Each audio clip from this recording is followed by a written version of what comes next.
Good afternoon. It is good to be with all of you today here in beautiful Provincetown. I'm just going to tell my story. I grew up about 30 miles north of Boston, so I'm originally from Massachusetts. I grew up in a large Irish Catholic family. I only have one sister, but I have over 50 cousins. My mom is one of 9 kids, so a traditionally large, close, dysfunctional Irish Catholic extended family. And the town that I grew up in, a little tiny town called Middleton near Salem, Massachusetts, and Beverly, Massachusetts, about 3,000 people. I grew up in a very working class family. My mom, when I was growing up, was my lunch lady, and my father was a Pepsi truck driver. We grew up in one of 12 units of affordable housing in this pretty affluent town. And from an early age, and you sort of hear this over and over again, I mean, I knew that I was different. I knew that I was attracted to boys. But it didn't really become real until I was a freshman in high school. And I had gone from being a, straight A, B student, excelling in sports and extracurricular activities, to becoming despondent, depressed, unable to get out of bed to go to school in the morning, locking myself in my room when I got home after school. And slowly but surely, actually through the internet, through chatting with other young people long before Facebook, in AOL chat rooms, I learned that there were other people like me. And my sophomore year in high school, I had decided that I needed to tell someone. I had to talk about this in some way.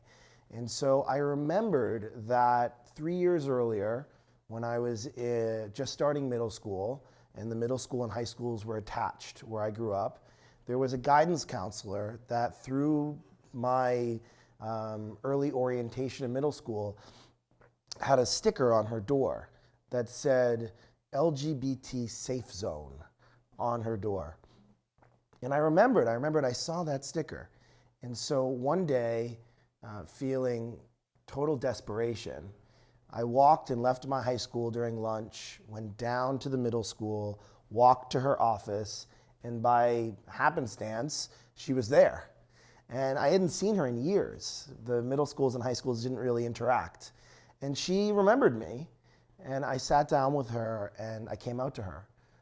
And it's amazing that I had remembered that there was that sticker there, that I had marched down, and the I guess courage that I had, but also the amazing symbolism in letting someone know that you're an ally. It helped me, and it was the first time I talked about it. But it didn't lift my despondency, my depression in any way. I was always a very good athlete. I excelled in sports. And towards the end of my junior high school football season, I was elected captain of the football team for the following year. I played lacrosse, I played football, I was a wrestler, I played baseball, and I was really good at sports, and I loved sports. It was an outlet for me. But I remembered that I wasn't really able to enjoy the sports that I loved so much because I felt so empty and depressed and like I was living a lie, not just at school amongst my friends and teachers, but at home with my family. And I remember when I was elected captain of the football team, it was the only time I had ever seen my father cry. My father was a gruff, blue-collar Pepsi truck driver that worked 70 hours a week providing for our family, and it's the one time I had ever seen him cry. And I was really unable to experience the joy from getting something that meant so much to me.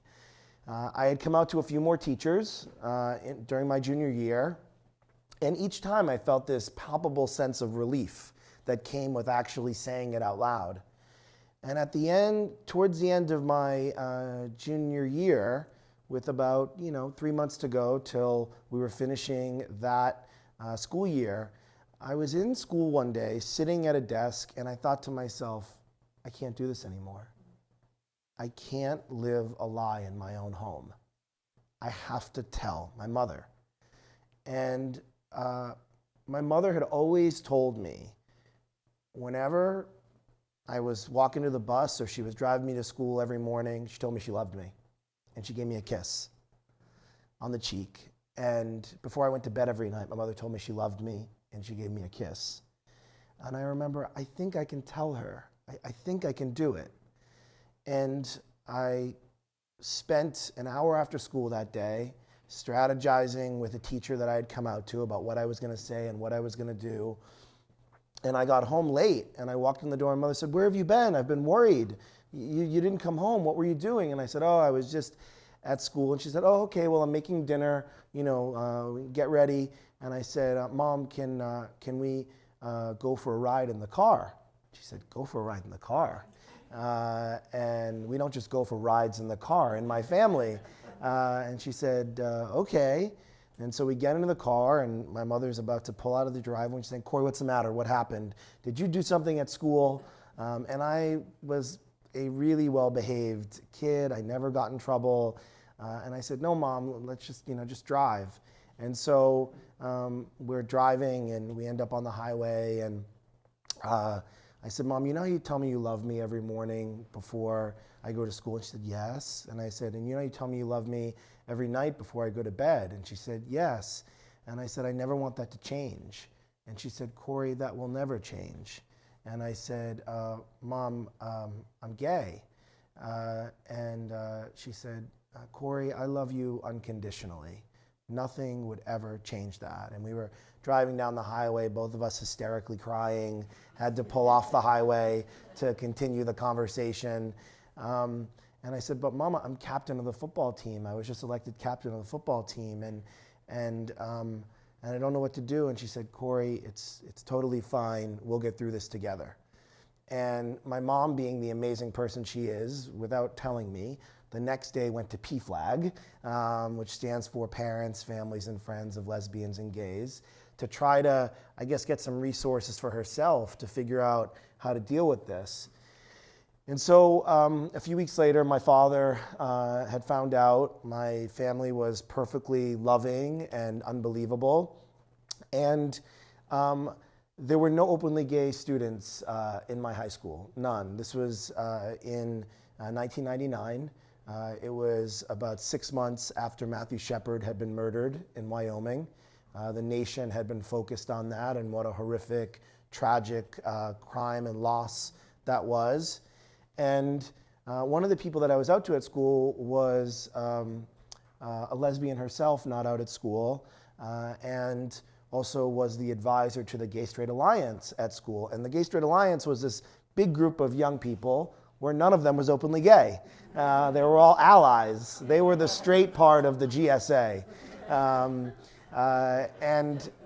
So she said to me, this was in, April or May of my junior year, she said, "Corey, we're going on a field trip this Saturday. The Gay Straight Alliance is going to this conference in Boston at Tufts University in Medford. It's going to be a day for students all over New England, and I'd love for you to come." And I said, "I can't go because people will think I'm gay, and I don't want people at school to think I'm gay. I'm not out at school. We're training for football next season." And she said, "All right, well, just think about it." And so I went home and I told my mom, and I said, "I don't think I should go." And my mom said, "Just think about it. Think about if you want to go." And so I thought about it, and the night before I said, I do want to go. I do want to go and see what it's like. And so the next day my mom drove me to the school, and there was a big yellow school bus waiting, and I was the last one to arrive. They were waiting for me. The teacher was waiting for me. And I get onto the school bus, and there are all these kids, and I sit in the very front seat and slouch down, hoping that no one's going to see that I got onto the bus so that they wouldn't think I was gay. And we go into the conference and we walk in, and there were 1,200 young people from all over New England, most of whom were openly gay. There were teachers and parents and coaches and guidance counselors and people from the Department of Education from Massachusetts. And I immediately said, wow, like I didn't know this existed. I didn't know anyone gay. I had never met an openly gay person before. And I spent that day talking to folks, and there was a workshop about athletics and young gay people. And I went to that workshop, and they were giving a presentation, and I raised my hand and I said, I'm captain of the football team at my school on the North Shore, and I want to come out, but I don't know how to, and I'm afraid to. And this wonderful man named Jeff Perotti said, I think he looked at me in some ways as like the gold mine as it related to a story to tell. So we talked, and he gave me his number, and I took the bus home that day. And on the bus ride home, I was sitting with the other kids, and I said, I'm coming out at school, and I'm going to come out as soon as I'm able to. And so I got home and I told my mom and dad, I said, I'm coming out at school this week. And they said, what? And I said, I need to come out. I can't live with this shame anymore. I can't live this lie anymore. I have to come out. And so we called Jeff, and we arranged for a meeting with the principal at the school and the guidance counselors and my parents, and every single person we met with said, don't come out. We're afraid for you. We love you. Don't come out, because we're not sure what's going to happen. And remember, this was like 8 months after Matthew Shepard had been murdered, and there were no openly gay students in my school, and marriage equality didn't exist anywhere in the United States. I mean, it was a different time. And I looked at them and I said, I am coming out, and I need you to be optimistic.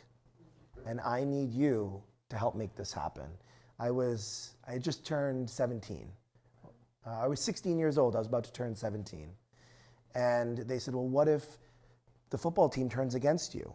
What if you get ostracized? And I said, I don't care. I am coming out, and we will see what happens. And so I went and I sat down with my football coach, who was a teacher in the school, and I said, Coach, I just want to tell you something. I'm gay. I came out to my parents and to some teachers, and I want to come out to the team, and I wanted to talk to you about that. And being such like a no-nonsense guy, he said, oh, okay, all right, well, I didn't know that. He said, all right, we'll have a team meeting. I said, oh, okay, good, we'll have a team meeting. He says, we're having a team meeting tomorrow. I said, tomorrow? I thought I'd have some time to like prepare. And so the next day, my mom drops me off at school. I'm a nervous wreck. I walk into the school, I go to homeroom, and over the loudspeaker across the entire school, the principal comes on and says, all football players, please report to the coach's office during second period. And in my 3 years on the football team, there has never been an announcement over the loudspeaker in the morning saying all players go to the coach's office. And so I was sick to my stomach.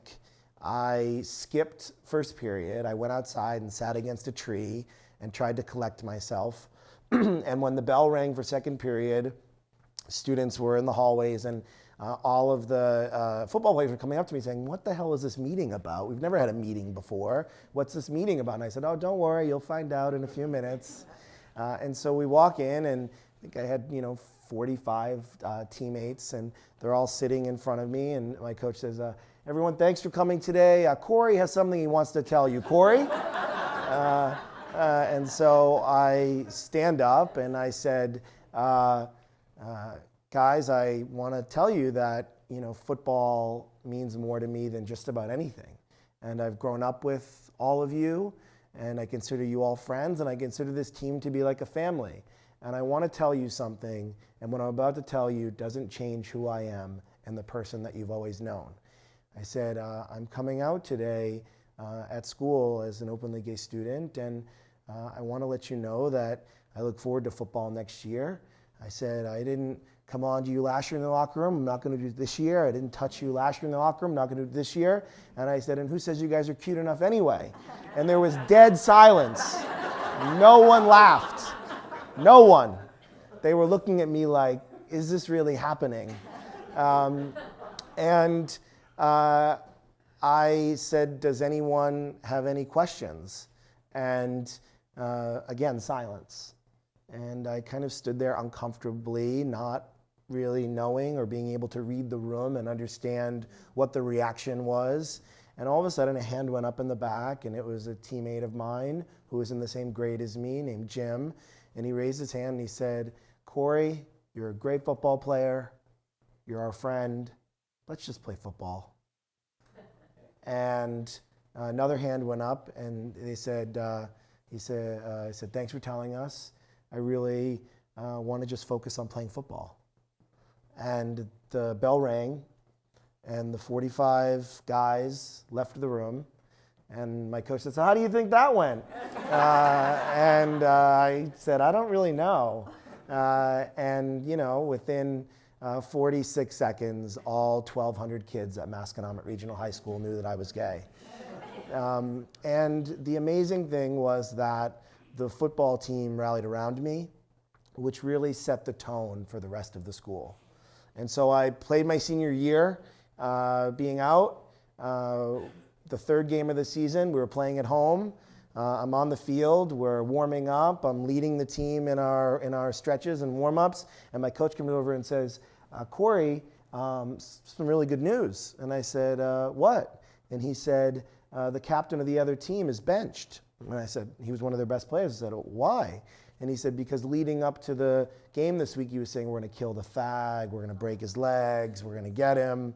And the coach benched him, which was amazing.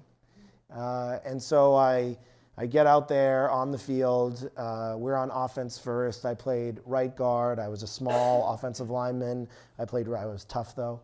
And I get down in a three-point stance, and there is a massive defensive lineman lined up against me, massive, twice my size, growling at me.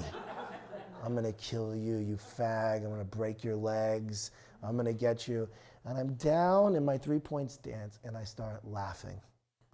And I started laughing because I thought, I came out to my family, to my team, to the school, to the community, and this one person thinks that he is going to intimidate me after doing this.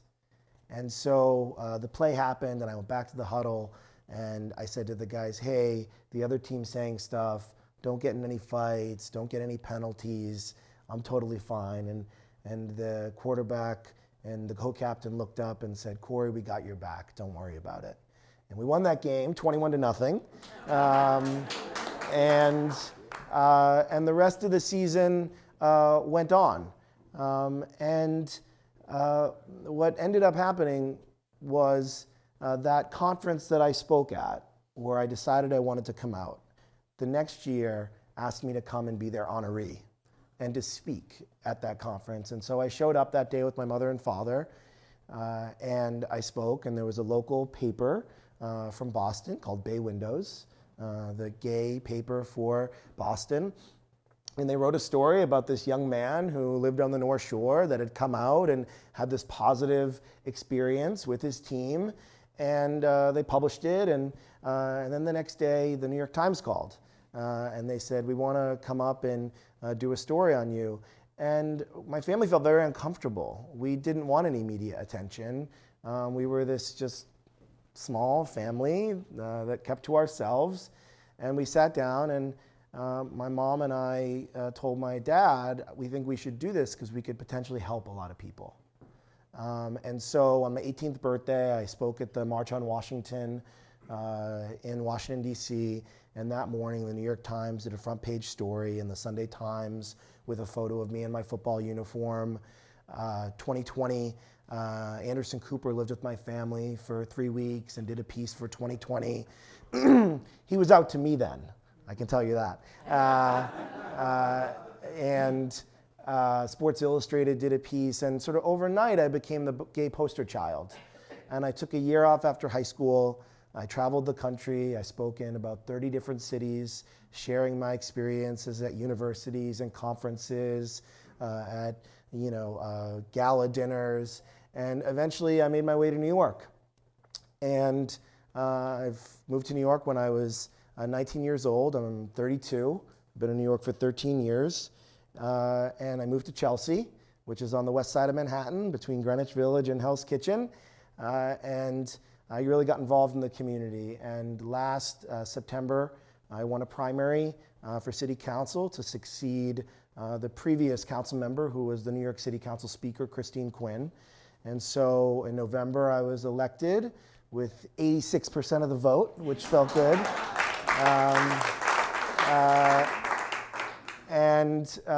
It has been a real honor to spend nearly 6 months in the council. And the one lesson that I take away from my story, that I take away from being able to be a public servant and work with young people and work with seniors and work with folks all over the district I represent. The district I represent 168,000 people. So it's more than most cities in America, is that there is so much shame out there. There is so much secrecy, as we had just heard before this. And I had to make the decision and tell the adults around me, we are going to do this. We are going to make this happen. We are going to make sure this is okay. And I think that living your own truth, as hokey as that sounds, walking through the fear as it exists in front of you, you never know what can happen on the other side. I never wanted to be an elected official when I was growing up. I wasn't politically active. I wasn't politically involved. My own coming out experience at that time got me involved in community organizing and activism and wanting to fight for gay and lesbian people across the country, for LGBT people. And that is what led me on this path where now I'm an elected official and I get to do this great work on a daily basis. And so I think my story is one of hope. It's one of having high expectations for people and letting them rise to the occasion. And it's for telling the truth even when you are scared and afraid. And it is my hope that one day it is not just captains of football teams that are able to come out and be accepted. I was in a position of privilege in my high school where anyone can come out and be accepted for who they are and celebrated for who they are, and where it becomes the new normal. And I think we are on that path, though we still have a ways to go. And I'm really honored to be here today and to hear all these other stories. So thank you very much.